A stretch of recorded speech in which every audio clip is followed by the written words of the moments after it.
Out here on Claremore Lake today. Caught one, got another little one on. Been tough. The wind really windy, so it's kind of limited where I can fish effectively. Doing what I want to do anyway. And that's actually where I caught the one fish, and they had the other one on, was out in the wind on a chatterbait. So you know, sometimes you just have to do what or take what's given to you by the conditions. So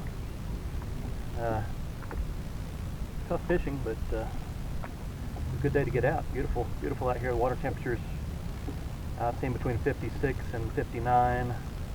So you know, of course, this lake had ice on it three weeks ago, a little over 3 weeks ago. It's covered in ice, so I'm sure that's had an effect on where the bass are and what they're doing, but they're still out here and they still got to eat, so it won't be long before things will turn on out here. So